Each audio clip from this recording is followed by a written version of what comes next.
Ouais, ouais, je suis prêt. Ouais, c'est bon. Ok, bonjour. Aujourd'hui, on a l'opportunité et puis d'avoir Rufin Ebagné, qui est le manager du Draguignan Volleyball Club.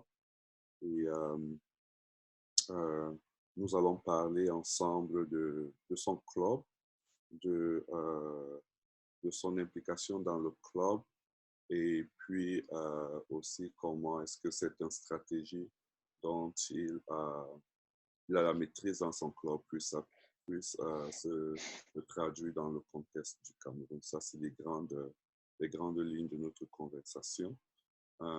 Avec nous aussi, on a notre Arthur qui représente le pays avec le survêtement. Ça c'est de l'or. Arthur il vit en Virginie et aux États-Unis. Et puis, Arthur, euh, on est vraiment, je ne sais pas les sacrifices que tu consentis parce que maintenant, il doit être plus de minuit chez toi. Ouais, une heure. Il y a une heure chez moi. Ouais. Le temps pour participer et pour enrichir notre conversation. Moi, c'est Emmanuel Denguessi. Je suis en Colombie-Britannique, dans la région de Vancouver.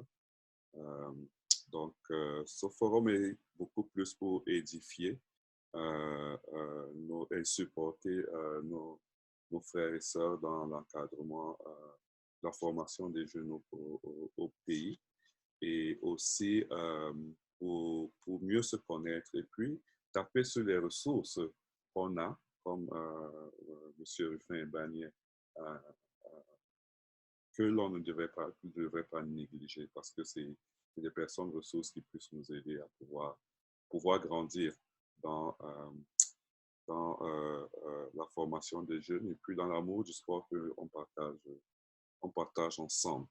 Sans plus tarder, euh, Rufin, j'aimerais que tu me décrives le Draguignan Volleyball Club. C'est quoi le Draguignan Volleyball Club?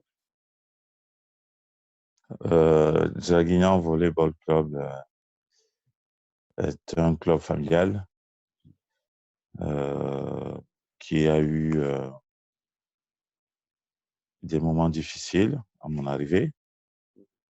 Et grâce, n'est-ce pas, à une équipe qui m'accompagne depuis 5 ans, on a réussi à remonter ce club.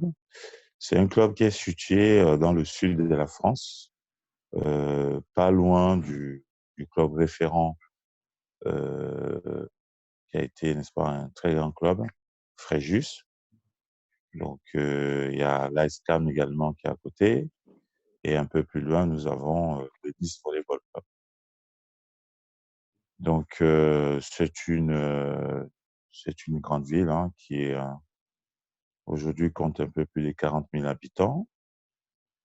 Euh, donc, le club de volley, notamment la section masculine, a atteint son plus haut niveau, c'était la Nationale 3. Donc, quand je suis arrivé, le club est toujours en pré-national. Donc, la pré-nationale, pour faire simple, c'est la 6e division du volleyball français. Et donc, cette année, on compte un peu plus de 100 licenciés, parce qu'il y en a encore qui arrivent là. Donc, je ne peux pas vous donner un chiffre exact. Donc, avant les vacances de février, on a eu des nouveaux arrivants. Et donc, la priorité de ce club est fondée sur la formation des jeunes, compte tenu, n'est-ce pas, des difficultés que nous rencontrons. Et mon objectif, n'est-ce pas, est de faire progresser ces jeunes-là pour que nous puissions de nouveau avoir une équipe qui pourrait intégrer ou monter en national. Donc, en bref, c'est ce que je peux vous dire. sur ce club de volleyball. Et quelles sont les valeurs dont vous prônez dans votre structure? Les valeurs sont très simples, hein, c'est les valeurs, n'est-ce pas, de la collectivité. D'abord, c'est le respect. C'est le respect et puis c'est l'amour du volleyball, hein. Donc ça, ce sont les deux valeurs qui sont mises en avant dans ce club. Écoute, je vais tourner un peu la page sur ton implication personnelle dans le corps. À quoi consiste ton rôle de manager? Alors, dans ce club, mon rôle, pardon, mon rôle de manager est très élargi, hein. Donc, dans un premier temps, je suis responsable du recrutement. Je suis chargé de recruter des entraîneurs et les joueurs dans les différentes catégories. Et je mets en contribution, bien évidemment, d'autres membres du club parce que c'est une tâche pas évidente. Et dans un second rôle, là, ça c'est sur le plan sportif. Dans un second rôle, c'est à moi, n'est-ce pas, de définir comment encadrer, n'est-ce pas, les différentes équipes qui sont dans le club. C'est également mon rôle d'organiser les stages. C'est à ma charge d'organiser les stages internes au club. C'est à ma charge, n'est-ce pas, également d'organiser les créneaux d'entraînement. Donc, savoir quel jour et quand, à quelle heure, telle catégorie va s'entraîner. Et sur, n'est-ce pas, on va dire, sur le plan administratif, c'est à moi, n'est-ce pas, de prévoir les différentes obligations que le club a envers le comité, la ligue et la fédération pour engager les différentes équipes dans les différentes catégories ou dans les différents championnats. C'est également à ma charge de traiter avec les élus, parce que le premier partenaire du club, c'est la commune. C'est la commune qui nous verse le plus grand budget. C'est grâce à la commune qu'on peut exister. Et la commune et le département d'agglomération nous prêtent et nous met à disposition plutôt une salle dans laquelle nous pourrons faire des entraînements et également faire des matchs. Et parfois, on a même une deuxième salle en fonction, n'est-ce pas, des événements qui pourraient se passer dans notre salle principale, voire une troisième salle. Et c'est comme ça que nous pouvons organiser certains plateaux ou certaines compétitions des différentes catégories, notamment chez catégorie jeunes. Également, c'est mon rôle d'aller trouver d'autres partenaires en dehors, n'est-ce pas, des deux partenaires principaux qui sont la commune et le département, dans des structures privées qui pourraient nous apporter une aide financière ou matérielle pour permettre, n'est-ce pas, à ce que nous puissions travailler un peu plus sereinement. Tout à l'heure, tu as parlé du focus du club comme étant la formation des jeunes. Quelle est ton implication dans l'élaboration de cette philosophie et de cette stratégie et quel rôle joues-tu dans l'application de cette stratégie-là? Étant donné que c'est moi qui organise un peu tout, hein, comme je vous l'ai dit, les créneaux et qui fait le recrutement, qui recrute des entraîneurs et qui forme aussi les entraîneurs.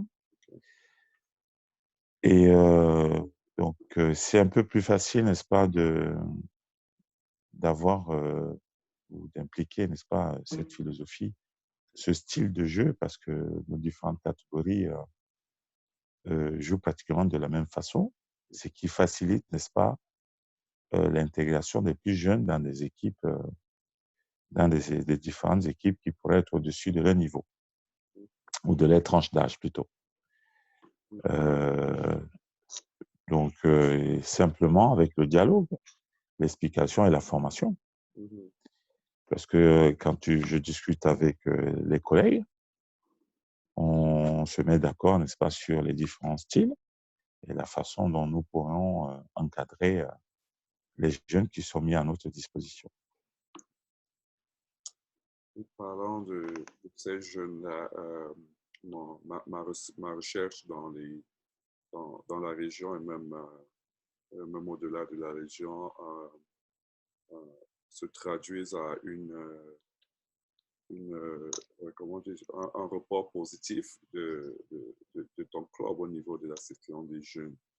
Je veux savoir à quoi tu attribues ce succès. Ben, le succès, il est très simple. Hein. C'est réussir à donner l'envie aux jeunes de venir s'entraîner. Et ça passe par le contenu de ce qu'on peut proposer aux différents entraînements, également avec le dialogue qui est établi entre, c'est un dialogue triangulaire qui est établi entre l'entraîneur, donc j'en fais partie, ou les entraîneurs, les jeunes et les différentes familles.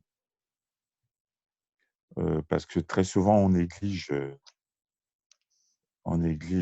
l'importance que les parents peuvent jouer dans la formation des jeunes. Et il faut savoir que si le parent a compris, ça veut dire que c'est acquis pour le jeune. C'est acquis pour le jeune parce que sur le plan, c'est-à-dire sur la scolarité, entre guillemets, normale, aller à l'école, comme on dit souvent au pays, le ABC, c'est généralement ceux qui vont réussir. On va constater qu'il y a cet accompagnement à la maison. Ça sera soit un grand frère, soit un grand frère de la maison, du quartier, les parents, ou, n'est-ce pas, les plus grands dans le même établissement, qui vont encadrer les plus jeunes. Parce que si l'entourage du jeune comprend l'importance ou les différentes techniques ou tactiques mises en place dans ce sport, ça sera plus facile aux jeunes qui aura plus de temps de pouvoir en parler avec cet entourage-là. Parce que le lieu d'entraînement est souvent court pour avoir des longues discussions avec ces jeunes. Et c'est quoi les fréquences d'entraînement par catégorie, par exemple? Par catégorie, c'est 2 entraînements par semaine, Ouais. avec des séquences d'une heure et demie OK. par entraînement. C'est le minimum, et avec généralement une possibilité de faire un 3e entraînement, pas forcément avec sa catégorie, mais avec une autre catégorie qui est généralement au-dessus de la sienne. Ça fait un peu comme des entraînements bonus pour les petits et motivants. Parce que quand on voit, par exemple, un jeune de 5 ans qui va s'entraîner avec, parce que lui, sa catégorie, ça sera les moins de 7 ans, qui va s'entraîner avec les M11, les moins de 11 ans, c'est une fierté pour celui-là. Ouais. C'est une fierté et c'est une marque de progression, c'est une marque d'envie. Donc, le gamin et son entourage, comme je le disais, comprennent qu'il y a quand même des qualités. S'il commence à aller s'entraîner avec les plus grands, ça veut dire qu'il a quand même, il a déjà un bon bagage. Donc, ça reste motivant. Et donc, l'objectif du jeune, ça sera toujours d'essayer d'aller s'entraîner avec les plus grands.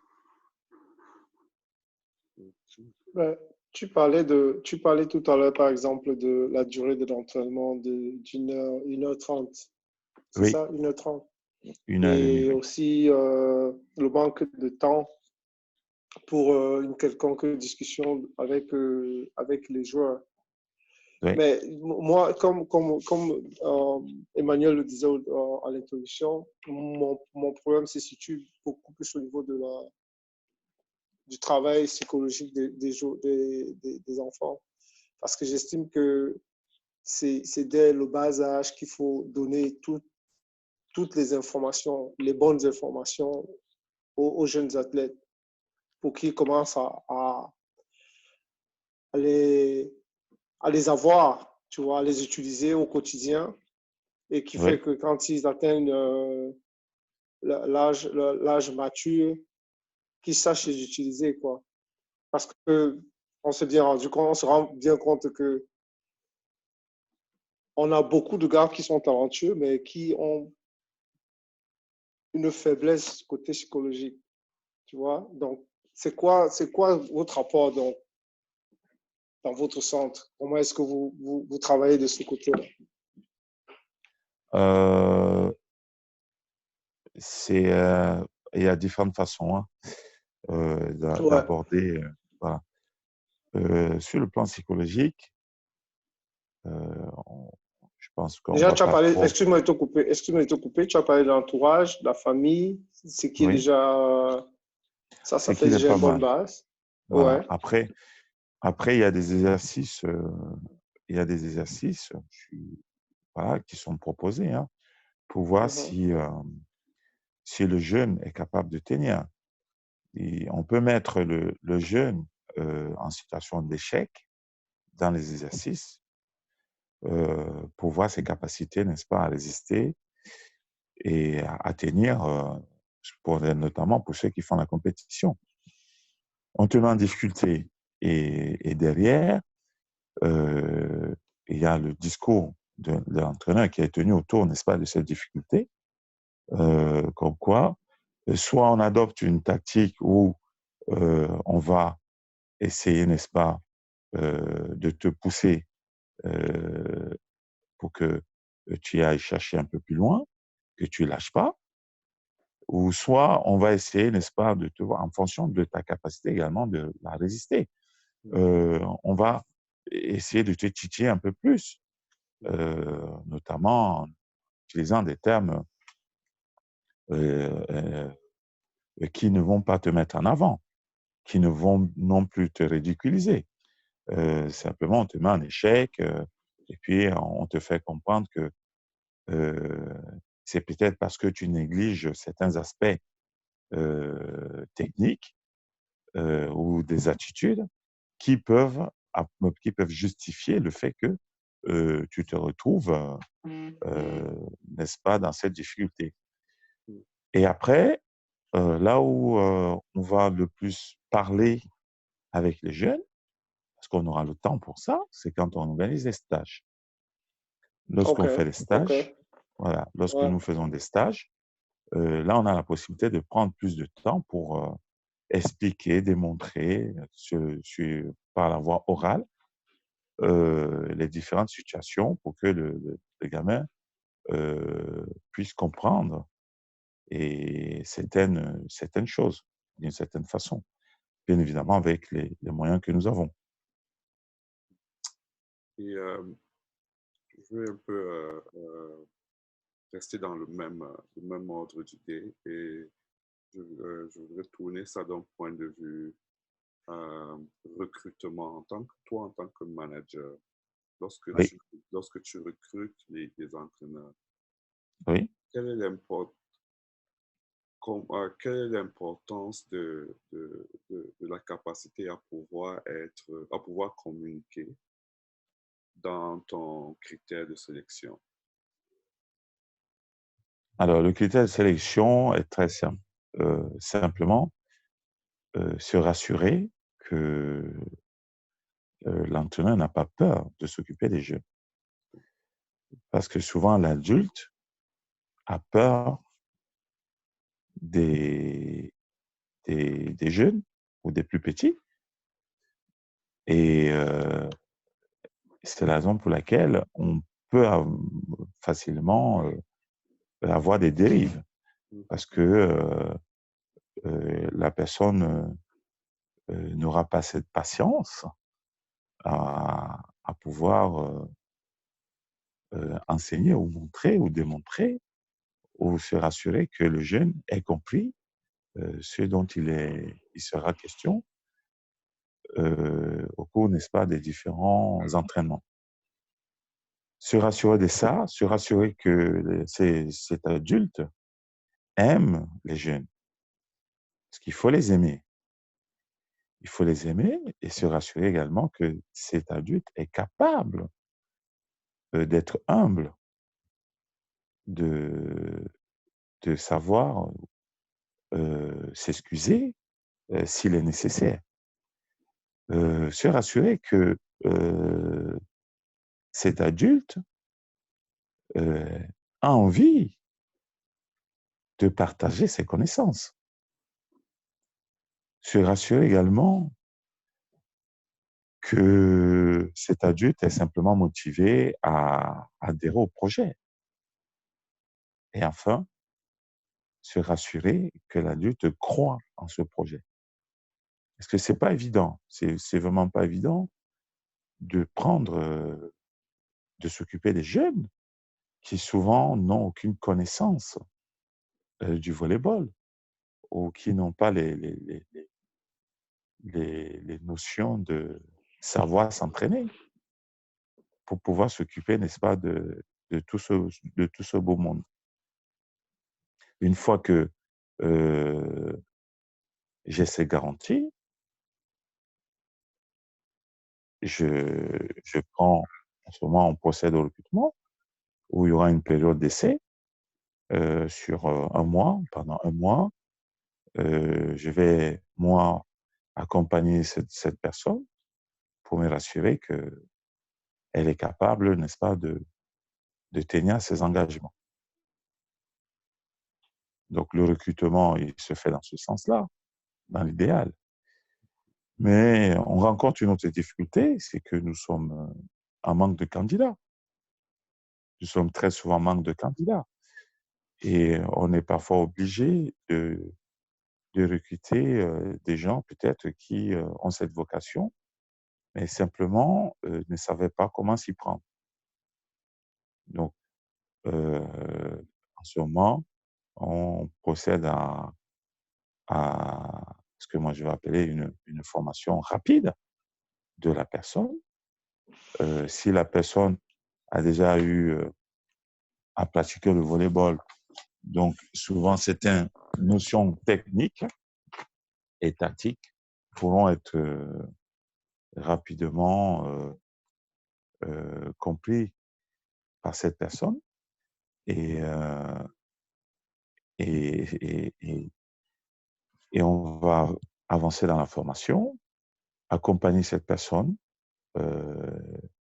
lors des différents entraînements pour se rassurer que elle est capable, n'est-ce pas, de tenir. Et il y a des personnes euh, qui ont eu à démissionner au bout de 2 mois parce que ça ne paraissait pas évident pour elles par rapport au départ. Au bout de 2 mois, elles ont fini par dire c'est pas fait pour moi et elles ont fini par arrêter. Et j'assume que ces personnes le font sur une base volontaire et qui Oui. n'ont pas nécessairement un background de volleyball, mais dans le club pour voir un cursus de formation.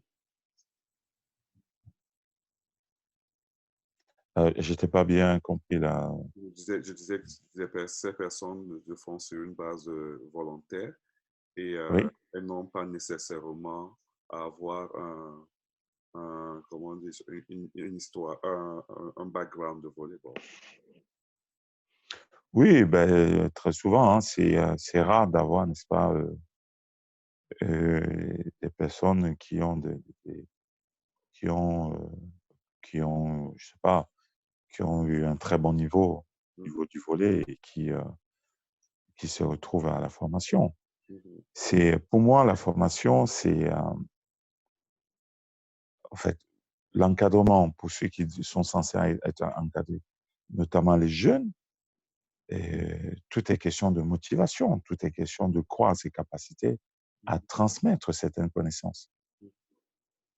Donc, et si ces personnes ont ces différentes motivations, donc elles-mêmes, elles sont ouvertes à la prise de connaissances. Du coup, former ces personnes, ça peut aller très vite. Moi, j'ai eu à former certaines personnes au sein du club qui ont fait, n'est-ce pas, un très, très bon boulot, qui ont formé des jeunes qui aujourd'hui sont très performants.